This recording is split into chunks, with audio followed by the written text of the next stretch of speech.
Today I want to talk to you about a very rare rifle. The last time we had a rifle this rare, it was a model 1903 bolt action that was at Pearl Harbor. Maybe you remember that one. It was sunk when the Japanese sunk the USS California, and then it was salvaged and then reissued, and we talked about the rarity of that particular pistol, and that sold pretty quickly. This is just as rare because they only made 1,100 of these carbines. Let's take a closer look.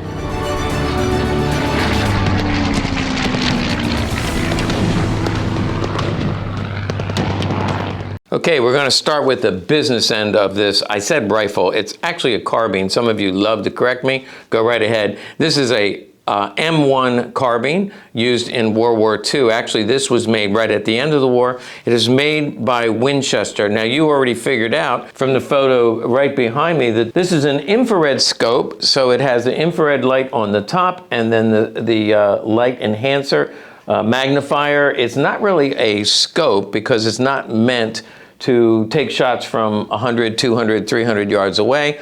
It's actually for a little closer action, and I'll talk more about that, why this was ordered by the US government. They actually ordered about 50,000 of them for World War II, but they actually came out right at the end of the war. Again, I'll say more about this. So this is the infrared M1 carbine scope attachment, and I mentioned this is the business end of it. Now, this is the flash hider, which is integral to this particular model. And again, I'll explain about its use. You can see here where the front sight is missing, so that you could put the attachment on. Also, there's a Winchester mark. Everything on this rifle every part is Winchester marked.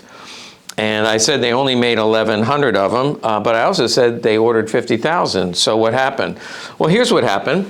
They ordered 50,000 of these for a specific purpose. And this one was made on the day that the second bomb was dropped in Japan. I'm told that not even the Vice President, Truman, knew about the bomb.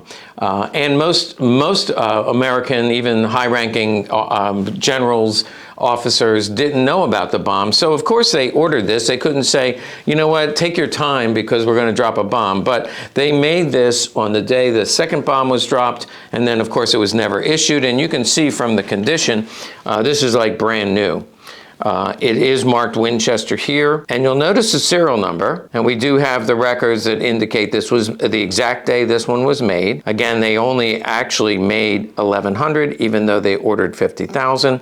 And what's unique about this gun is the mount for the scope, the infrared scope, the mount is built into the receiver. So this is specifically made for the infrared scope. It also is marked right here. You can see T3. So this is the M1 carbine. The model is a T3, which means it has the modified receiver. Again, you can see how this is all part of the metal. It's not an attachment. And actually, after the war was over, going into the Korean War, they revitalized these, meaning they brought them back after they stopped production. They brought them back, but they came up with a model that would the mount would attach to any M1 carbine. So this is actually one of only 1,100 Winchesters made that was actually made for the infrared scope.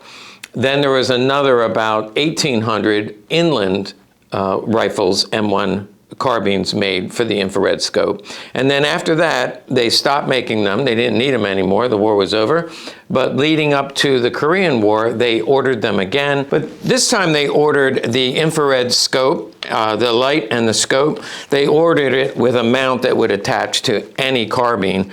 And they made quite a few of them. They were less effective in Korea, from what I understand, but they were very effective in World War II right at the end. And let me tell you why they ordered so many of these and found them to be helpful. So the technology to make this infrared carbine actually began to be developed in 1943. The Germans had it, and maybe we got the idea from them. It wasn't really effective in the European battle because if you wanted a scope, you needed an accurate bolt-action rifle that could, with a little more powerful round, that could make a shot 600, 700, 1,000 yards away. That was the purpose of a sniper rifle, and that was very effective in the European theater. But in the Pacific theater, they were talking about tropical jungles and rough terrain, mountains. You don't have 1,000 yards or 800 yards. You have jungle just 30 yards in front of you. So you don't see your enemy until they're right on top of you. And that's exactly what happened on some of the Pacific Islands.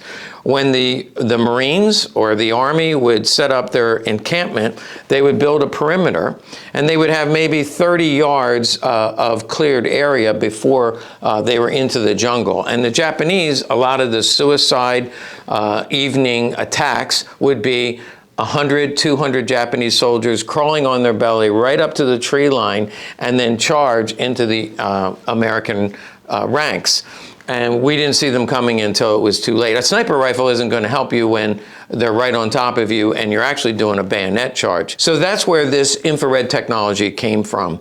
They were able to 15-round shot, and when you have 50 Japanese soldiers coming at you at one time, the Japanese would come up to the American lines, just outside the lines, in the middle of the night. They would crawl, and with the infrared scope, the soldier could see them coming before they could even see the trench. So they were wondering, in fact, we interrogated Japanese soldiers, and they couldn't understand how the Americans could spot them in the jungle before they even came within sight of the front line, the defensive line for the American troops.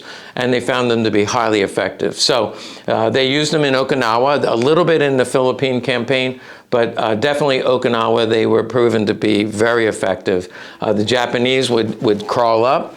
We could see them at night, and I'm going to demonstrate a working model. And that's from a previous video that I did. But instead of a bolt action, you have 15 shots. And again, if 20 Japanese are coming my way, they can't see me. I can see them crawling. And I can take 15 shots, pop in another magazine, and do it again.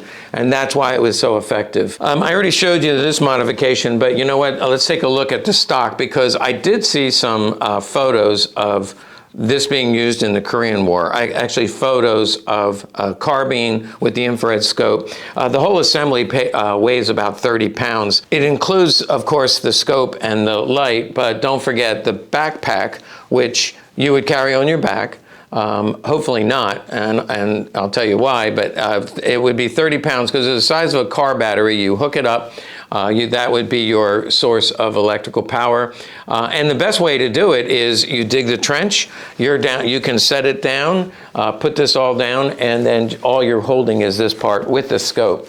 And so they would sit in their trench and pick off the enemy at night before the enemy could even see them. So the other modification then, what I started to say is when I look at pictures from the Korean War, it just looks like a regular carbine stock, but you can tell right away because of the way this is flatter, longer, flat on the bottom. This holds the trigger assembly. And so you know that this is an all-original T3, only made at the end of World War II.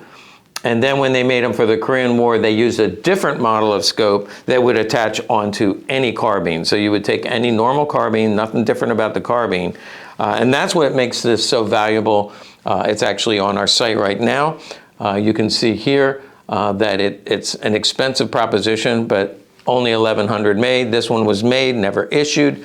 And then the war was over, and I'm sure put in storage until it was sold as a collectible. Now this scope that came with it is actually from a later version made for Korea, because it's actually dated 1951. Also, information right here, but it was made by, I had never heard of this company. I kind of think of like RCA, and RCA did some of the technology for this, but this is Capehart and Farnsworth in Indianapolis, Indiana. That was the contractor, and it was purchased by the Corps of Engineers, U.S. Army. Probably used more by the Marines, but this is a later model. This is the early model and would have had a different scope on it, but this will fit. But again, this is from World War II, 1945. This was made in 1951. Would have been used in the Korean War. Again, I have heard it was used in Korea. I don't think it was as effective because there was a lot less jungle warfare. Okay, let's take a look at how this actually looks. If we remember, this is first generation infrared, see in the dark. Of course, the military has much more, I don't know what generation we're on, but it's much more sophisticated. This really, it was only effective at about 50 yards, and you'll see that in the video we show you. Now, don't get too excited because there's no way I'm going to get one of these working again. We did that one time, and we had a specialist, a guy who electrical engineering, mechanic, gunsmith, John, he's in the video, did a phenomenal job, but he spent many, many months. They don't make the parts anymore. It was all like radio tubes and old technology. None of that is made anymore, so he had to make it all from scratch. He spent many months and a lot of money to get one working. And so here's the video from, I think it was about a year ago, from one of these infrared scopes that we were able to get working again. Come on, men, follow me. Don't be scared. Okay, so when I look through here, it's totally pitch black. It's almost like there's a black shroud. I see absolutely nothing through here. But when I pull this trigger, that turns on, I'm going to do it, but that turns on this infrared lamp. Now, what you'll notice is when I pull it, absolutely nothing happens. There's no light at all. And that tells me that the enemy can't find your position because there is no infrared light. So when I look through here, totally black, and then I push this, it lights up the area. It doesn't magnify, but I can see trees, and especially bright is anything with a reflector. Like I'm looking at a car right now, and it just lights up like a Christmas tree when there's a reflector. So if you're wearing anything or driving a vehicle, well, come check it out for yourself.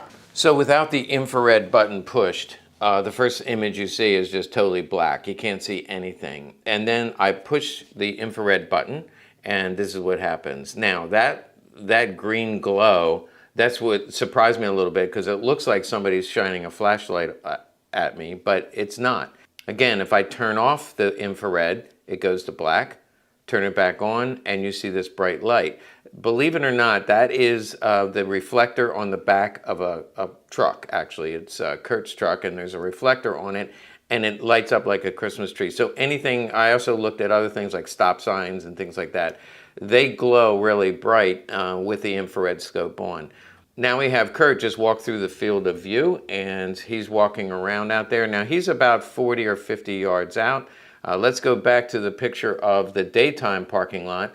We didn't use the same parking lot because there was a lot of lights on in the back of these buildings. But this is about over 100 yards out. We can see pretty clearly, but at night, I can only see clearly out to about 40 or 50 yards. Hey, thanks for watching, guys. I got a twofer. See, I got to show that video of a working infrared scope, and I got to show it to you again.